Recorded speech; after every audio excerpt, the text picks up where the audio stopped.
Hello, everybody, and welcome back to episode 33 of Jux and All Things Sports Podcast, presented to you by Always Bullin. If you're watching us on YouTube, be sure to hit like and subscribe. If you're listening to us on Spotify, hit that follow button. Be sure to drop a rating. Really helps us out, helps us climb up the leaderboards. For our faithful listeners, thanks for coming back. For our new listeners, welcome to the pod. We did touch on an important milestone. We've been asking for it for a while. You said we're up to 23 subs now, Train, on YouTube? Yep, 23. 23 subs. We promised something at 20. It might not be as big as I said it was going to be, but we're going to be doing a giveaway on Twitter. So go ahead, follow the Twitter, hit noties. We're going to be dropping a giveaway in there this upcoming weekend. Probably a $20 gift card for 20 subscribers. Like it, retweet it. Details will be in the tweet. And then we'll pick a random person who liked and retweeted for the $20 gift card giveaway. And we'll do it of the winner's choosing. We'll DM you on Twitter. So you will have to be following us. Again, details will be in the tweet when that happens. Thanks to those of you who've been longtime subscribers. If you went out and got us subscribers, thanks for doing that. We really appreciate it. Really helps us out. Slowly climb into, is it 1,000 subs that we need, Train, to be YouTube partners? 1,000. Or Yes. be monetized eligible. Well, so we're getting there. We're getting there. Baby steps. Big shout out to the fans. Thanks for following. Thanks for sticking with us. If you haven't already, if you're on Spotify, jump over to YouTube. Hit that subscribe button. Hit the noties on the tweets. You can turn them off after this weekend, but you might forget, and you might be getting the noties anyways. Giveaway coming up. Keep your eyes out for it. Sports are in a bit of a lull. Along with the busy summer, we did take a gap week last week. We've been busy. We will continue to be busy, but we had to come out here and give you your 20th subscriber episode. So again, keep your eyes on Twitter, turn on the noties. Giveaway will be happening over this weekend. Let's jump in. First things first, we always start off with NFL, even though the NFL season is a little bit down, but we do have a little bit of news to talk about here. Jump into Dalvin Cook news. Released, I believe, was what happened. Would be I don't know if that's the technical term, but he's no longer a Viking on the free market. Salary was too big in a league that's not so running back centric anymore. Train, where do you think he's going to go? Who's the favorite right now? And is Madison RB1 for the Vikings from here? Yeah, Madison's stock in fantasy football went sky high. Or not sky high, but a lot higher than it was before. Just because he's that guy, and he was their number 2, and he was their 1B in Minnesota. And I just wanted to touch on a little bit of housekeeping before we delve in. Episodes will typically come out on Wednesdays. Wednesdays. Yep. As opposed to Tuesdays.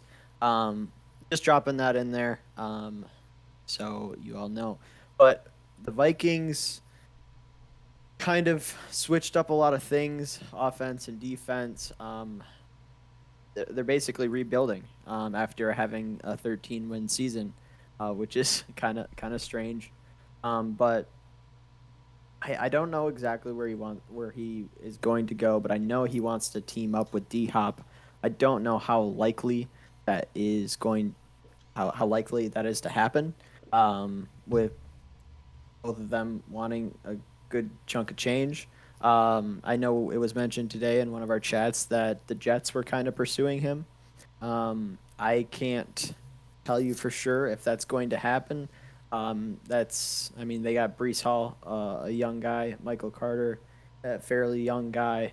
I don't know if I necessarily see it, but if they were to somehow land D-Hop, there's no way, or if they somehow land Dalvin Cook, there's no way they're landing D-Hop. So, as of now, I've been seeing floaters about like the Dolphins and such like that. And if you want to touch on it, I'll look up what the favorite is on the next team for him to go to. Yeah, I don't have a ton on Dalvin Cook. We talked again about the Jets in our chat today a little bit. Why they've got Breece Hall, they've got Michael Carter. If you can get him on a good deal, it makes sense. I mean, Jets are obviously in win now with Aaron Rodgers on a 2-year deal left. They got to do it in 2 years, or else they're back at square one. You got to find a quarterback again. no matter what pieces you have around it. It might be easier to be a treadmill team, but they're in win now mode. So if it means getting Dalvin Cook on a 2-year deal and that's what gets you there, go for it. Would it be a desperate move? I think so. I think Dolphins is a good spot for him, and potentially with the Tyreek news coming out today, potential suspension coming up, maybe, depending on how that works out. Normally, when it happens this late, depending on how the system goes or depending on how cut and dry things are, it might be a full season before he gets his suspension because due process and everything. But if that's the case, I don't know what the cap situation looks like.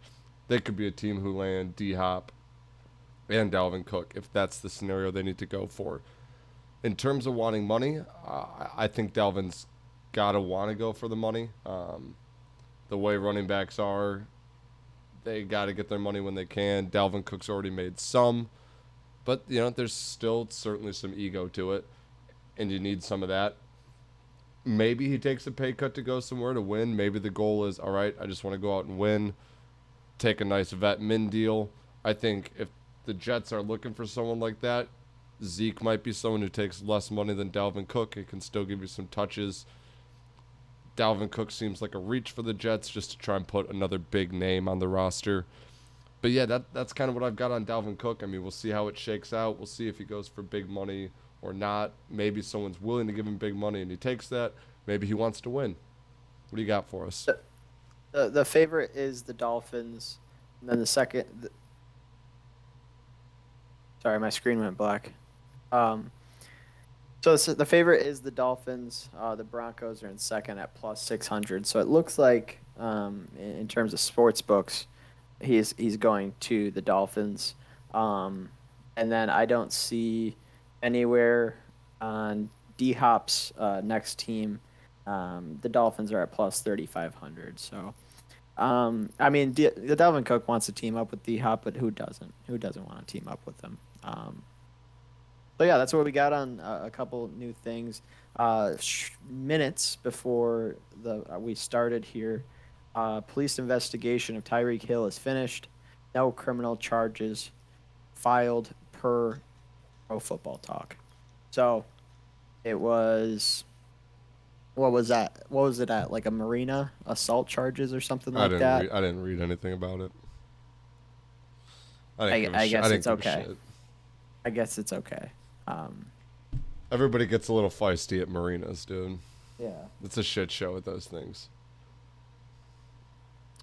But I put also on here. I know we typically talk all about the Lions here, which might brush up on. I wanted to get your take on the new helmets that were released today. I don't have that in the outline, but that was because it was released today. So. My take is I love the helmets, and a lot of people don't really like the old logo on the helmets. I'm not really opposed to that.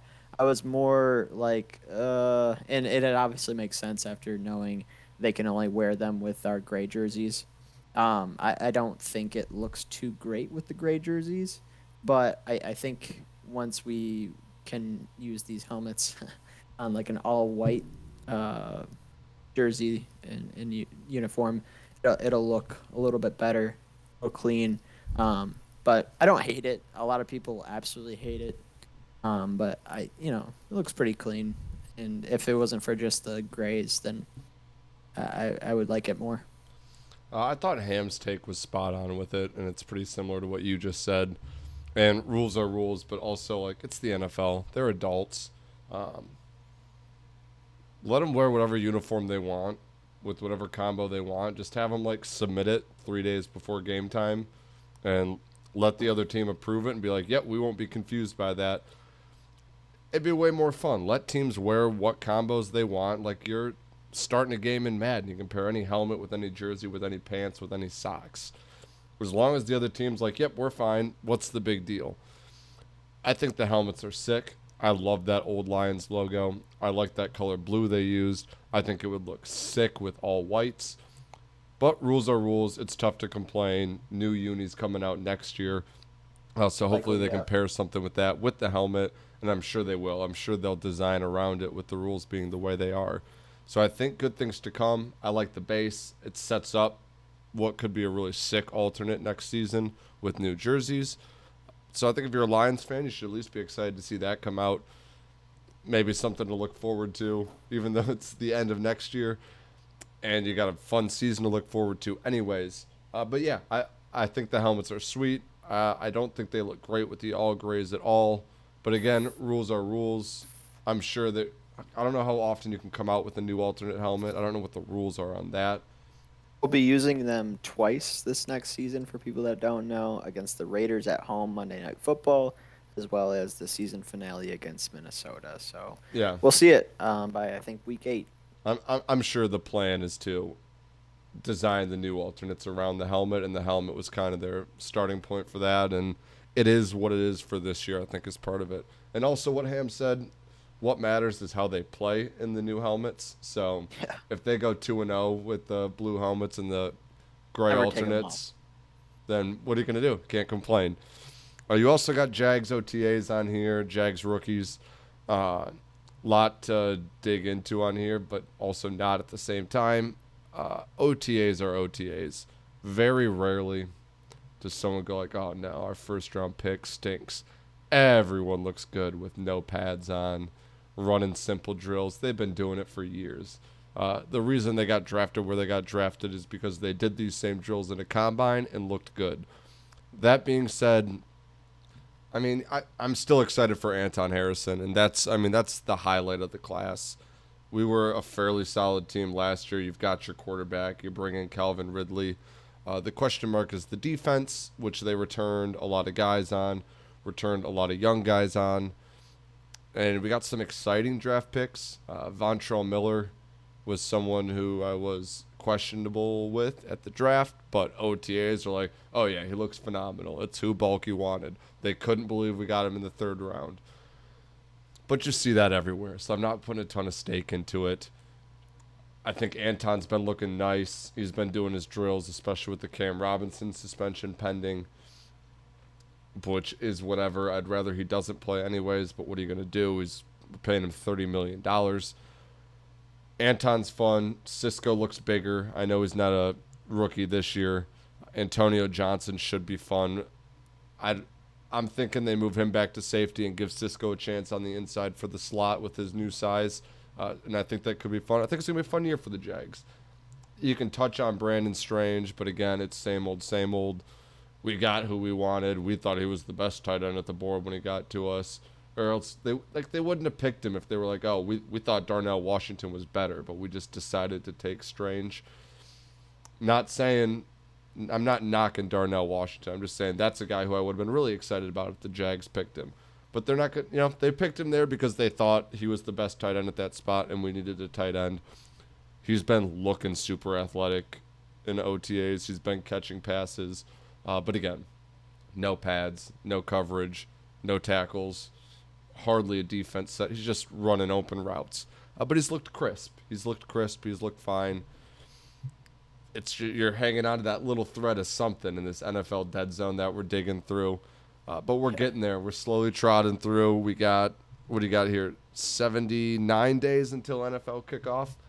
From yesterday. Regular or the day before, season? So that would be Not the Lions. That'd be the Lions. Lions first Chiefs. day, yeah. Yeah, so we're getting there. 79 days sounds closer, especially with summer being the way it is and being busy. Fine. We'll blink and it'll be there. Weekends are consumed with everything. It'll pick up. We'll get to NFL season soon enough, but we'll still keep dropping some news as it comes up to you on the pod. NBA just wrapped up. Nuggets won the finals in 5, just like Bittner and I predicted. Just like I said, I think on the last show, I reaffirmed it. You got to give the Heat one, of course. Jokic, phenomenal. Did he get ripped off for the MVP train? Is it obvious now? I loved your take the last time we talked. We kind of talked about it, and it's like the Shohei, kind of thing is like Jokic can do it all, and Embiid can do a lot of things, but he can't do what Jokic can do. Win the finals, get 40-point triple doubles, Get to the finals. get 30, 20, 10 games. It just doesn't happen. No one else in the league is doing that kind of thing. especially against the other best team in the league. Whether you want to, I mean, they were an 8 seed. I understand, and they had the easiest road to the finals probably ever, but they got there. The Heat got there, and they absolutely dominated them. Jokic MVP of the finals, and it wasn't particularly close. Um, did you watch the end of that? Did you watch like the ceremony presentation, like the trophy presentation or anything? Not even a little bit. So they handed him the Finals MVP trophy, like the smaller one. He got it, was holding on to it, and after his speech, or I mean, it wasn't really much of any speech. It was mostly just them asking him a couple of questions. He just set it down and just left it there. Like he didn't even care at all. I think the next day it came out like he lost it. Um, Well, and maybe someone it, took it, is what yes, happened. yeah, someone is probably taking care of the trophy a little bit more for him, maybe a team official or something like that. But he treats like, and I wanted to go into this because other than a couple trades or roster moves, not a whole lot in the NBA. We'll touch on a couple new things as well, but Jokic, and it's been a couple weeks. I said on here treats the NBA like it's a 9 to 5, and he can't wait to go home afterwards. Now I don't want to bash him for it because not everyone loves their job, but I feel like most people in the NBA and other professional sports kind of love their job. So what's your take on him saying? I think it was something like, "Oh, there's a parade. Oh, fuck." And then he's like, I just want to go home or whatever," which makes sense if he lives in a different country and wants to go see his horses and ride his horses. But what's your take on Jokic kind of acting the way he does? I love it. I don't want anyone to get the wrong idea. I just know people are just like, why does he act like this? Why is he? Well, because maybe basketball isn't everything to him, which we just haven't seen that narrative before from such a dominant player. Well, it's exactly like you said. Not everybody loves their job, and most pro athletes do. Uh, but throughout history, there's always been a couple who are like, yeah, I'm good at this. Of course, I'm going to do it. Very few people are like, oh, yeah. And he got drafted in the second round. He played During a overseas and everything like Quesarito that. commercial. Yeah, and you're good. You go. You keep doing well. No one just stops playing because they don't want. Normally, like if people stop early, there's mental issues, um, other factors. Most people aren't just like, oh, I don't like playing basketball. I'm out. You do good, you get your money, and on top of that, I don't like my job and I work. Well, I don't like working, but I don't put in nearly as much effort as a professional athlete. We work 9 to 5, 8 to 5, whatever it is. These guys are in the gym in the off season doing workouts.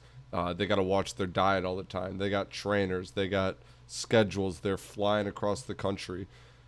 It's not easy work. Yeah, it's fun work. A lot of people would kill to be a professional athlete. The money is one thing alone, um, but you can't make someone love their job. I'm sure in however many years when he's retired and he sits down, maybe he'll be burnt out, but probably had a lot more fun just playing pickup games and doing it for fun. But it's a lot. It's a lot of work. It's a lot of effort. Um, it's not easy as it might seem like it from an outsider's point of view, but they have to do a lot. It is work. It is a job. And you touched on it there at the end too. Like you said, it's got to be twice as worse when you're from another country.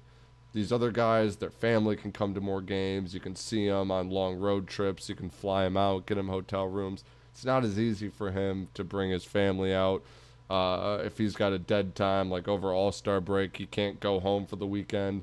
If he's playing a home stretch, he can't go sleep in his own bed. He's spending an entire NBA season away from home. So, I mean, that's 4 5 months of not being from your home country, I think cultures, it's more like traditions. seven, Yeah, seven, all 8 months. food, culture, tradition, all that stuff. Seeing your family, you're away from all of it. Like people who don't speak your native language. there's a lot of stuff that also weighs on international players that it's like, man, I just want to get home. And we've all been there. Even if you love your job, there's some people who do love their job in regular work, private, public sector, 9 to 5s, 8 to 5. Some people really love what they do. Other people sometimes like, man, I cannot wait to get home. And then they're like, oh, we got a work outing after work. And you're like, oh no. But then you go, get a couple drinks in you, and then you're having a great time. We've It's all the seen parade. we've all Parade seen the comparison. video, and man, I fucking love it because I saw something that was like me when I don't want to go out, and then me after 2 beers, and it's like I know I said I don't want to be at parade, but I fucking love parade. I want to be here. It's, once you're like, it was the long season, and he was like, all right, I did my job. I fucking won a championship. I just want to go home, see my family, sleep in my bed, see my pets. So then after winning a finals, after the game, after the whole celebration, the guy was probably exhausted, and the last thing that sounded fun was going through a parade through downtown Denver. But then you get out there on a float with your teammates and start drinking, and you have a blast. He loves the team. He loves playing for Denver, at least. He loves being competitive. He's not skipping practices. He's not letting off the gas. There's nothing to suggest he's phoning it in. So he doesn't have to love what he does as long as he does his job and he's doing his job above and beyond. So I've got absolutely no issue with it, and I totally understand where he's coming from. Once he got on that parade, he loved every minute of it. But in that moment on the podium when they asked him that, I mean, the guy just wanted to go home. He was exhausted. He just finished an entire season. He played more games than any other team besides the Nuggets and the Heat. So every other player in the league was home months ago, whether they were foreign or not. So he was out there longer than anybody else besides those two teams, and he just wanted to go home in that moment. But all it took was him just getting out and being like, okay, yeah, this is fun. I know. He's probably still super excited to go home, and I'm happy for him. Hopefully he gets a nice long vacation back home, gets refreshed, and then he'll be back to work. And right now he is the most valuable player in the league. I think you put him on any team, they're automatically instant title contenders. Any team. Besides maybe the Rockets, but I think maybe the Rockets. So we got a couple roster moves. Bradley Beal to the Suns happened a couple days ago. I feel like Chris Paul goes over to the Wizards in return. I doubt he'll actually stay there. I'm not sure really what's going to happen, but I don't think he'll be a Wizard. I just thought it was kind of interesting about how much money the Wizards gave or got to the deal with Bradley Beal. I think it was like a year ago, and then they ship him off to the Suns. Are the Wizards a real or are they a real franchise? No, I don't think so. I mean John Wall, a little tragic, everything that happened there, injuries and whatnot, and then Bradley Beal got to the point where it's like, well, we can't lose him for nothing. Like, you had to give him the money. Yeah, it set your team back. Yeah, you'll probably buy out Chris Paul and hit the full scale rebuild. But the plan was to try and put something around Bradley Beal, and they couldn't. But the bad teams in the NBA have at least been getting nice draft picks in the last couple of years. I can't tell you what the Wizards have been doing. I don't hear them talked about outside of Bradley Beal. If they waive Chris Paul, I'm not sure I could name a single player on their roster. I can name a couple Rockets. I can name a lot of Pistons because I follow them. But no, I think they're in a really tough spot now. I think they did what they had to do. I think the Suns are now a powerhouse. I mean, Kevin Durant, Devin Booker, and Bradley Beal. It's going to be really fun to see Bradley Beal in a spotlight again on a team that can compete. I think taking a little bit of heat off of Kevin Durant, or Kevin Durant taking a little bit of heat off of Booker and Beal would be huge. And I also think it opens up the Suns because Kevin Durant will get injured at some point in the season. He will miss a stretch of games. It happens every year. But he'll be available again. He can make playoff runs. He'll be around, but it's inevitable that he's going to need rest days.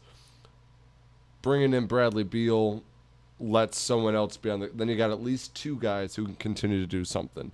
When Chris Paul was old and getting injured, now all of a sudden Durant goes down, Chris Paul's out, or even Chris Paul's in. He's not a difference maker. Bradley Beal and Devin Booker could probably win a couple games without Kevin Durant. and that's all you need in that situation.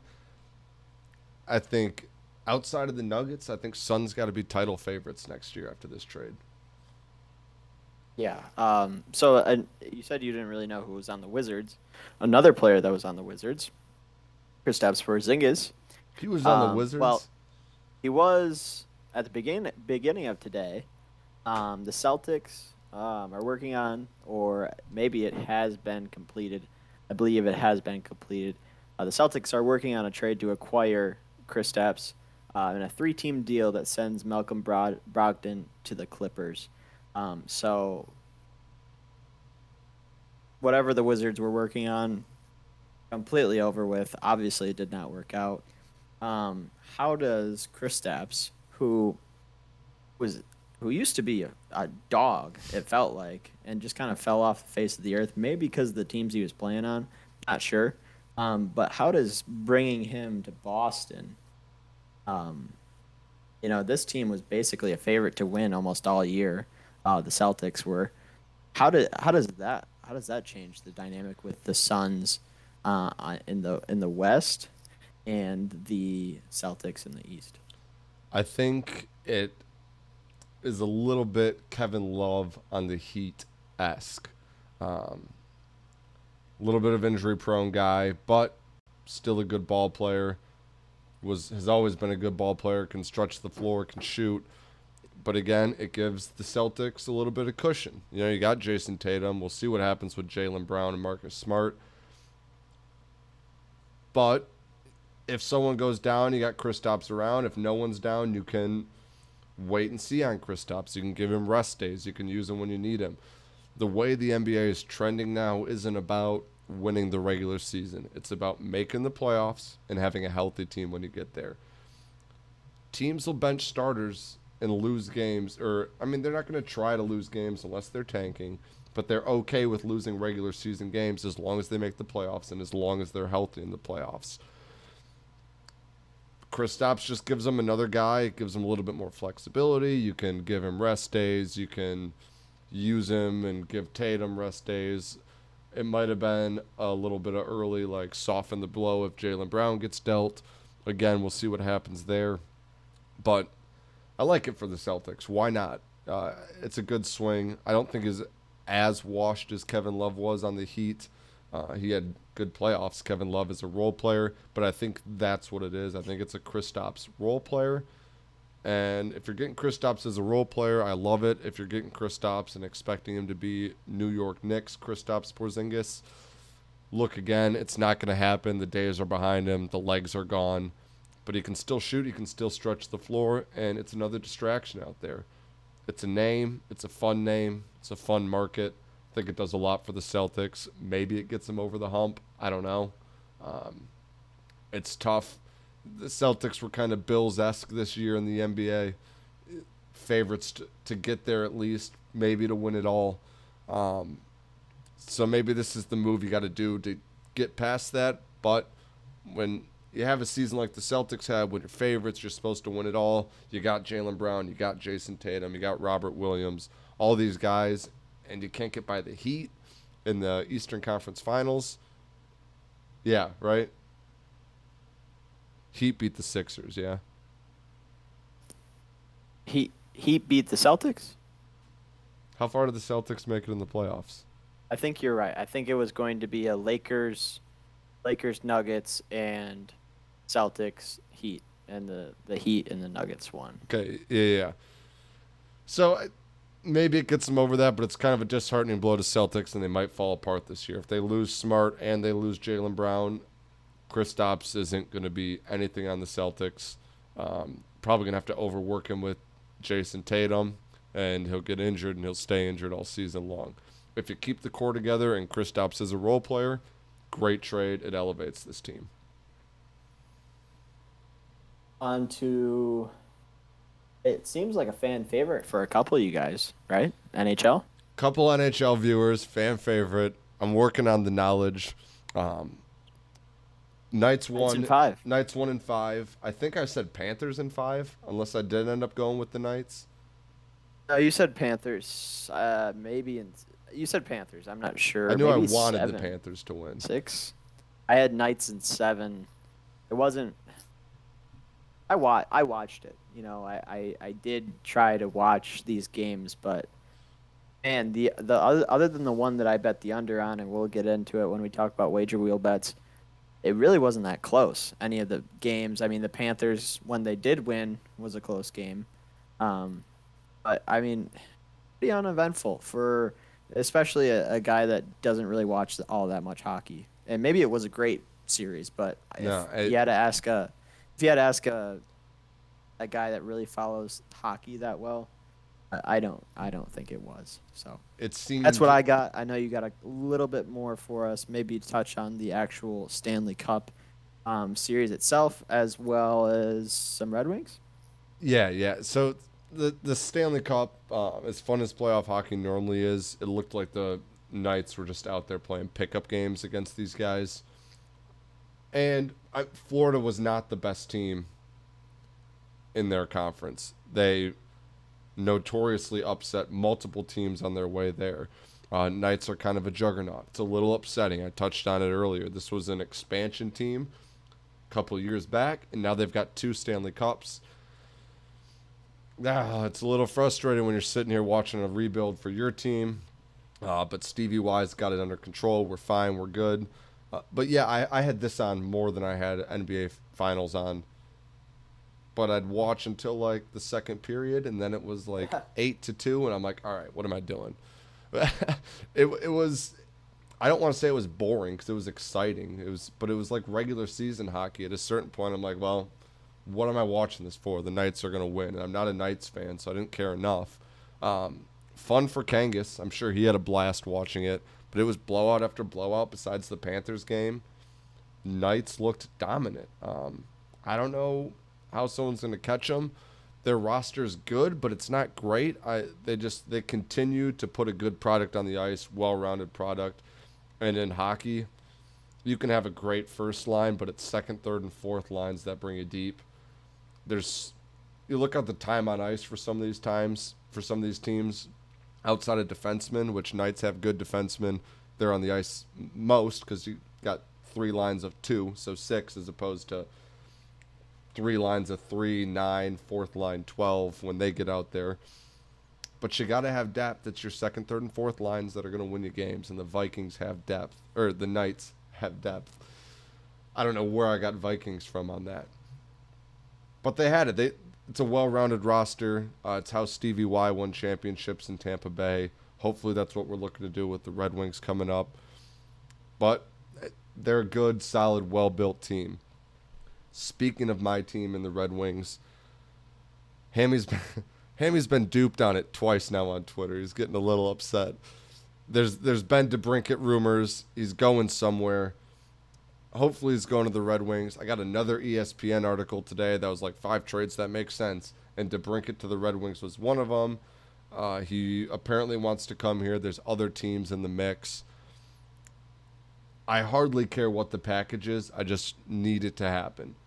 We got some guys in the system who fans will be a little bit protective of, some guys from recent drafts. But we've been stashing picks, and we've been making those picks, and we've just been filling up a farm system. And we're not a team anymore that is sit and wait 2-3 years for a guy to come up from the Griffins or from overseas and see what happens. The only untouchable, honestly, in my mind, which might be a hot take, that's not on the current roster, would be Kosa. I think he's going to be a phenomenal goalie. People were hating on him 2 years in. He was a bust, this, that. The guy's like 6'6", which is insane for a goalie. I might be going a little bit too high on that. Trevor Lawrence. Trevor Lawrence could be a good NHL goaltender. But with NHL goaltending, it's a longer process than most skaters. And Kosa had a good year. He could be great. And if we get a great goaltender, pair that up with DeBrincat, we'll see what we do in the draft this year. I don't think we have a chance to move up too much, even having 2 picks. I don't think that's necessarily the move.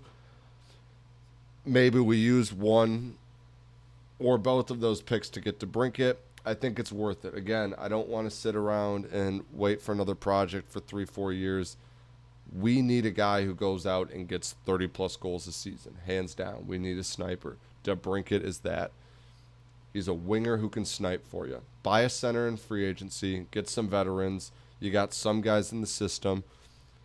Use your draft capital to go out and get a bona fide sniper and let him go on the ice and get ourselves a goal scorer. That's our problem. You get a guy who goes out there and gives us 30-plus goals a season.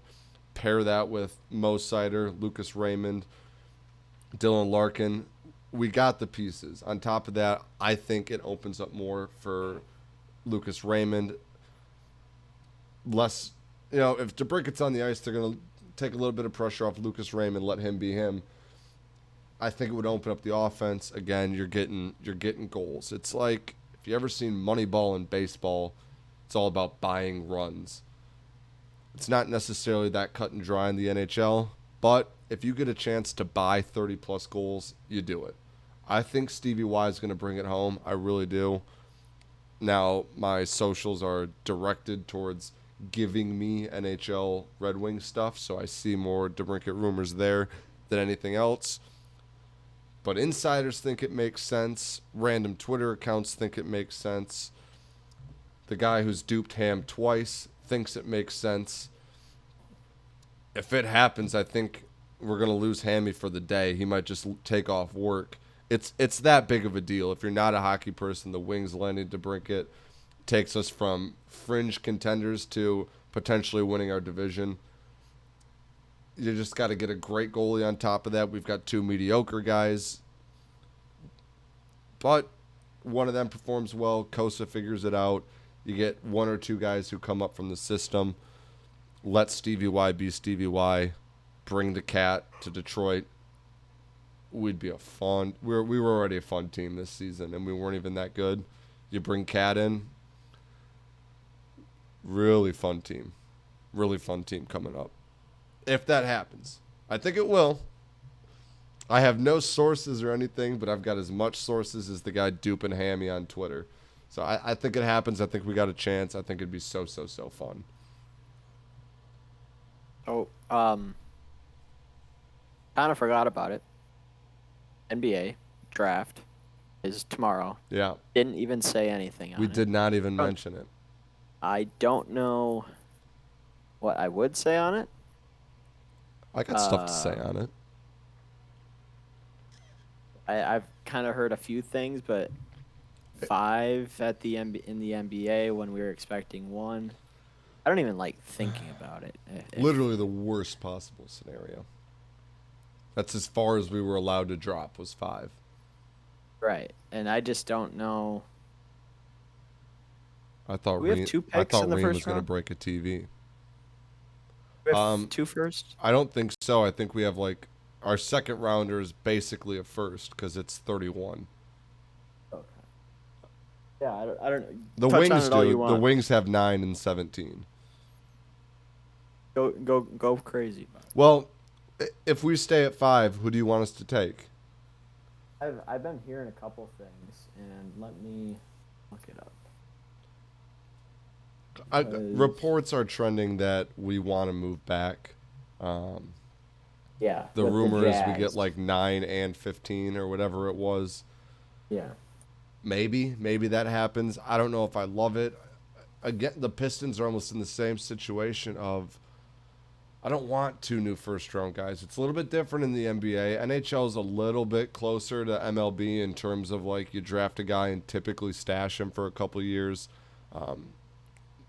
The reason I say kind of is MLB, even 1-1 is going to be in the minors for 2-3 years.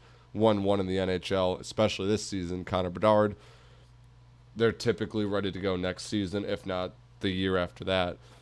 But I don't think we're already young. Just go get that missing piece. I like Cam Whitmore. I think That's exactly what I was going to say. I mean, he might be. Is he the youngest? Other than. People love Amen Thompson. Yeah, I think 6'8", Cam is great exactly passer. what I was going to say. Yeah. From Whitmore, from Villanova. Sorry, Cam Whitmore. He's not a center. He's not a big guy. And that helps. So anything, I mean, that kind of, full strength, if we had him and he's a starter, let's just say, We got Cade and Jaden Ivey, whichever way you want to put them. And then we got him potentially.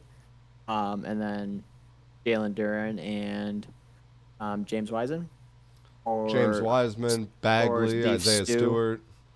Yeah. So I Got mean, four of we them we you got can our pick from. options. Yeah. And then you got Um, Burks and but how Bojan young coming would off the that how bench. young would that starting five be if we had Jaden Ivey, Jalen Duran, Cam Whitmore, Cade Cunningham, and then what, James Wiseman as our four, who's Yeah, like and he's 22 22. maybe. Yeah, 22. The Imagine that. the thing is, Cade's a stud, and people didn't care when he should have won Rookie of the Year, and he didn't. It was ridiculous. Jaden Ivey had growth like none other this season. I know, whatever, less meaningful games, more garbage minutes, more garbage time. I don't care. I don't. You put up the stats, you're a decent enough player, especially if you're doing it consistently. Look at the averages, consistent growth towards the back end of the season. Him and Cade are a superstar 1-2. No reason to trade either one of them. You see A Jaden potential Ivey. superstar one. You see Jaden Ivey floating around in some trade scenarios. You add Whitmore. Maybe he plays the three out the gate. If not, you got Bojan. If you're not trading back, you don't need to move anybody. You can play Bojan at the three, bring Whitmore off the bench. You just brought in your superstar coach, Monty Williams. People are saying he's going to love Killian Hayes. I'm not ready to jump off the Killian Hayes train unless I'm blown away by a trade package. You need to jump off. No, he's too young still. He's too young. He's like 21 years old. He's garbage. Look at Bruce Brown on the Nuggets team, and like how many ex-Pistons were on that Nuggets team? We give up on guys to. You drafted him to be a project. Let him be a project. I think Monty Williams can unlock something from him. I don't think it's time to give up on him yet.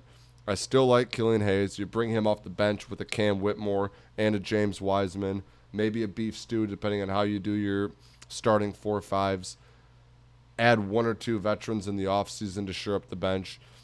It's another exciting team if everyone's healthy. I just don't see why you would need to move back at 5 if Amen Thompson or Cam Whitmore is there. If they go 3-4, maybe we can talk. People like Osser, maybe he's the way to go too. Take one of the top 5 prospects. There's no reason to need to move back, especially if Amen or Cam Whitmore is there. You have to take them. You need to take a step forward. You can't just keep getting guys and stock, because then you're just going to fill up a bench with a bunch of young guys again. You got no veteran presence. If you roll out a starting 5 of Cade, Jaden Ivey, Bojan, Bagley, and Jalen Duran, and then your bench is Killian Hayes, Alec Burks, Cam Whitmore, Isaiah Stewart, and James Wiseman, that's insane. That team doesn't lose games. That's 10 deep. You get 2 or 3 veterans in free agency to round out the bench. You're good to go. Maybe you get a guy at 30 who rounds out the bench you really like. I don't think you need 2 first-rounders, especially mediocre guys. They're looking at Jackson Scafano was a name mentioned, and Grady Dick. Those aren't game changers. We got Jarris Walker here on this mock Please draft no. that I'm looking at. Please no. From Houston. Power forward. Yeah. And he's beef stew. Yeah. I think he's a little bit better than beef stew, but if you pick him, beef stew's gone, because it's five power forward / centers you have. It's too much. I think we're hitting it right on the head. Go Cam, and Boyan can keep his starting spot. If he doesn't, whatever. Yeah, it's a deep team. Yeah. A deep, very young team, and I can't wait to see what happens. You know what? This year I'm not good with drafts. We'll be hammered I in a think condo watching this one. We will. Yeah, NFL draft, I was in an airport bar. This one I'll be in a condo. Like, I've got something about scheduling travel dates on draft nights that I just fucking love, I guess. Should we touch on some baseball? I don't know how much you got, but We can touch on some, but right now we have a sorry ass Tigers team playing in a sorry ass division. And I'm sitting here worried that we're gonna hit the trade deadline again, and we're gonna get the old, oh, if everybody was healthy, this is a good team. So we gotta sit tight, not do a trade that doesn't benefit us right now, because we gotta see what we can do when we're healthy. If we're never gonna be healthy, just sell what you've got. I've sat here and I've told the Red Wings to go for it. I've told the Pistons to go for it.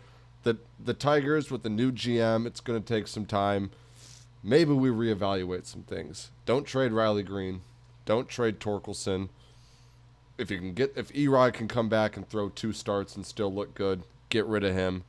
If Alex Lang is looking shaky now, so don't force him out the door for a shitty trade package because you got too much team control. But if you can move people for the right price tag, move them. Scott Harris can do it. Don't push for the division. The Twins are better than us. What did we got here? We're 32 and 40 now, and we're 5 games out.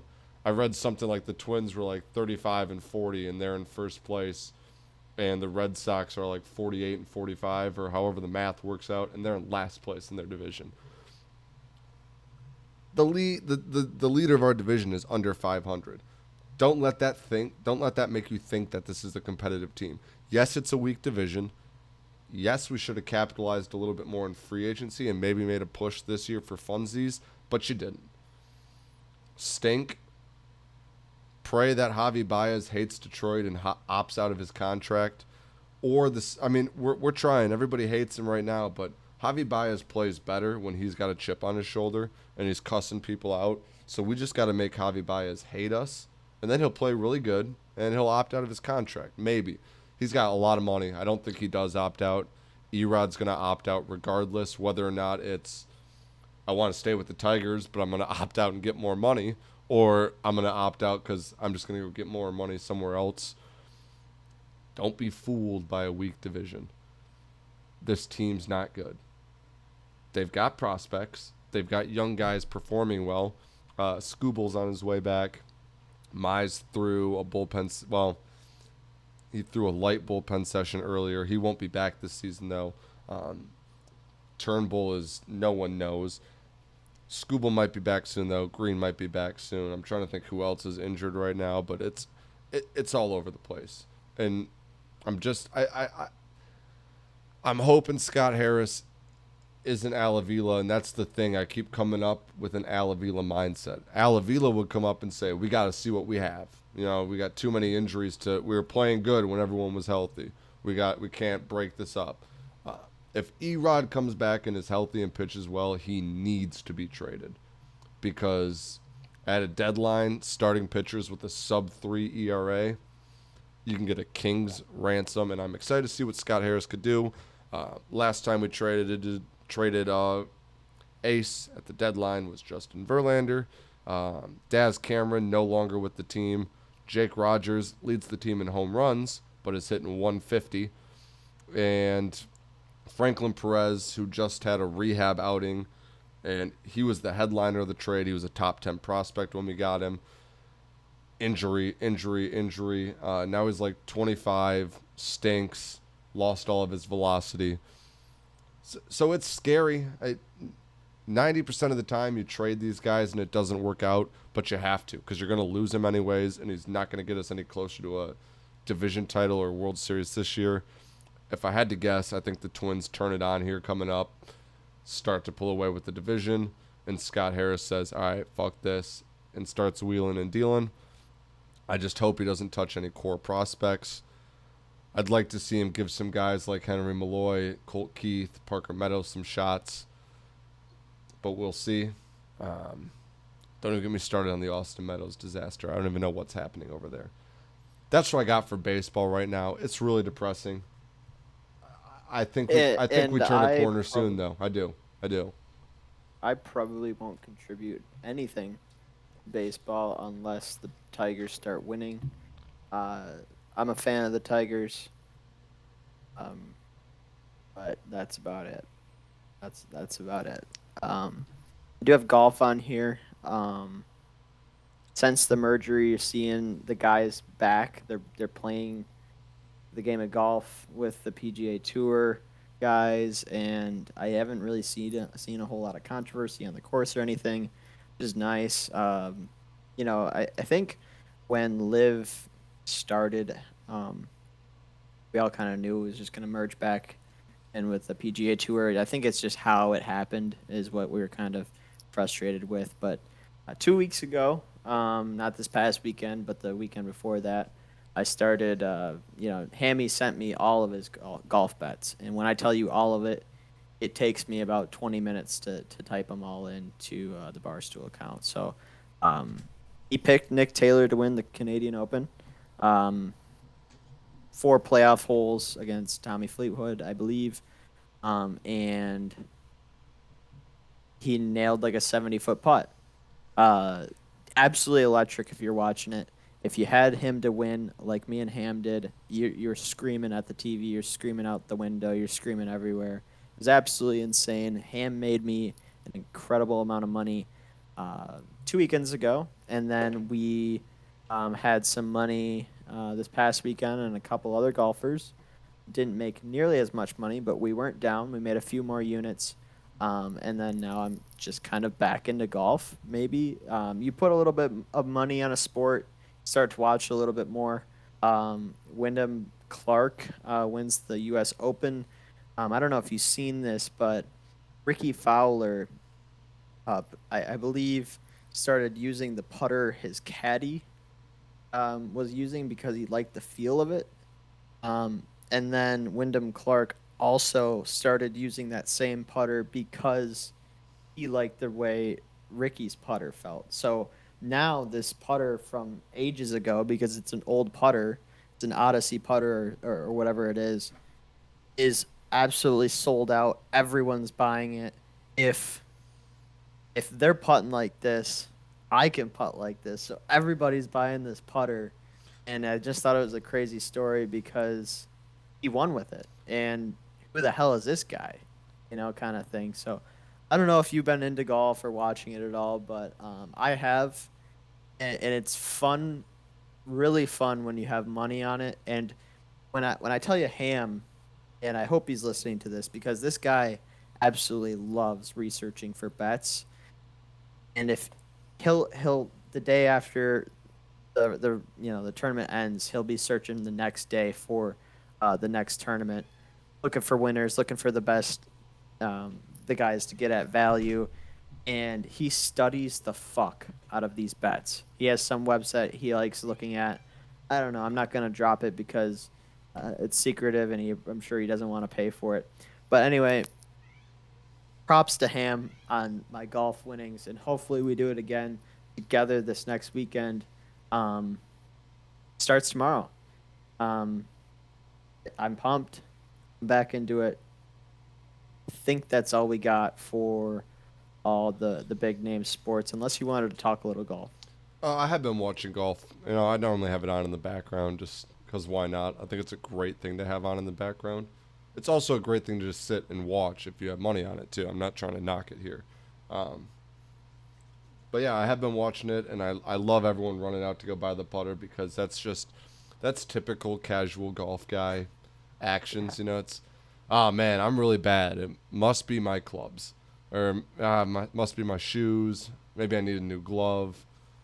Nope, you're just I bad, dude. I haven't been using Pro V's lately. Maybe that. Yeah, it's like, no, you're not a pro. Who knows? Maybe this putter is the special putter, but I don't know. I got a Strata putter that I bought in a set of clubs from Amazon for like under $400, and I mean, maybe I need a new one. Maybe that's why. Maybe that's why I'm not that good at golf. But we'll see. We'll see Friday. We're heading down to Put-in Bay for the weekend. Got golf on Friday. The Parker Bowman's bachelor party. Bowman's getting married. That'll be coming up in We July. we're on a team with Nar. We got the Juck squad. We do have the Juck squad. The vibes will be high. Birdie juice will be flowing. I don't see us leaving that course, being able to walk. If I would be completely honest with you, Someone's got to get us back to the docks. I think we'll probably swim. I'll take the ferry across, but I don't need to drive the ferry. But it's. I think there'll be some surprises for some people, and it'll be a fun day of golf. Heading down to Detroit after this to bunk up with Nar for the night.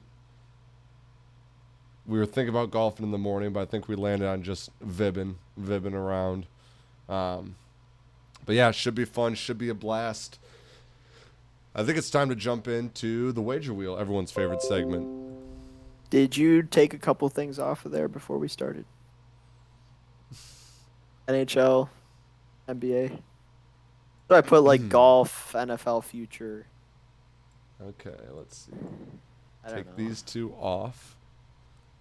Did you And update our records? Oh, speaking of that, I did not update the records. So I don't know how you want to call your bet. Bach is still technically he didn't lose, but he didn't win. His bet was an MLB away money line. He picked the Diamondbacks at Nationals, and the game got postponed. And it didn't get made up because it was the last game of the No. series. So Yeah. I actually had the NHL playoffs, the game where the Knights won 3-2 in Florida, under 6. So I won again. Been pretty hot on the wager wheel. I don't know if any USFL or XFL is going on. it's not on there anymore. right now. I did spin the wheel for you, and I updated your record to 8-5. I'm just leaving mine. That's a push. So we Yeah. got you 8-5. I spun the wheel for you. You're sitting MLB home spread Okay. run line. I think they're all 1.5, but MLB home spread. Deal. And now we're spinning back. This will be tomorrow. And I've got MLB away spread. Hey, you want to go against each other? Not even a little bit. Well, it's a guaranteed win for you. Let's see what we got. It's always tough with MLB because they don't necessarily always have their starters out ahead of time right now, but MLB home spread, MLB away spread. I'm also now looking at the wheel and I have spread spelled wrong. But that's okay. I'm going to go Rays -1.5 with McClanahan on the mound against the Royals.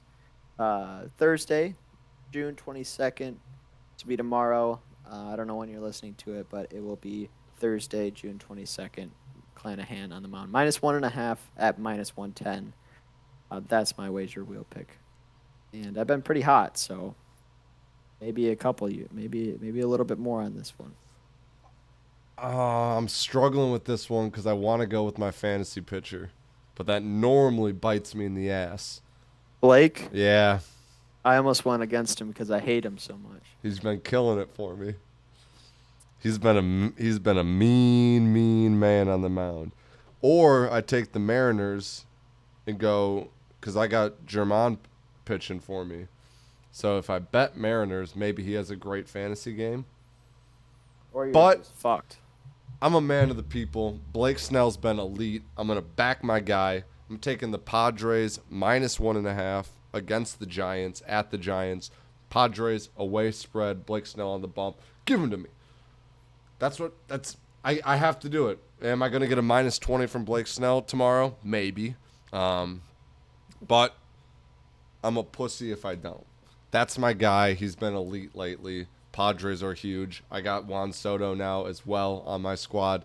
So hopefully he gets a couple runs. Maybe he finally strikes out like 3 times in a game that he like never ever strikes out. But maybe I completely taint my fantasy team here. I'm on a hot streak in fantasy baseball. I didn't lose my last bet. It just didn't happen. So maybe things are turning around. Maybe things are. Maybe. We're hot in fantasy baseball. The pitchers have been going nasty. The hitters have been going nasty. I got Juan Soto on the squad. I got Christian Yelich on the squad. I got Bryson. I can go on for days about my fantasy baseball lineup right now. They're so nice. They are so nice. But give me the Padres away -1.5 against the Giants. Train, you got the McClanahan pitching for the Rays at home. I also imagine they're -1.5, but I'm sure you said it. Yep. Go ahead and lock in those bets. It'll be the start to a hype weekend. I think they both win this week. We got a hot wager wheel guy, and we got a new back on the betting lines. I haven't called anything out since the last podcast, and it got delayed. So I think it was just pushing me into the summer.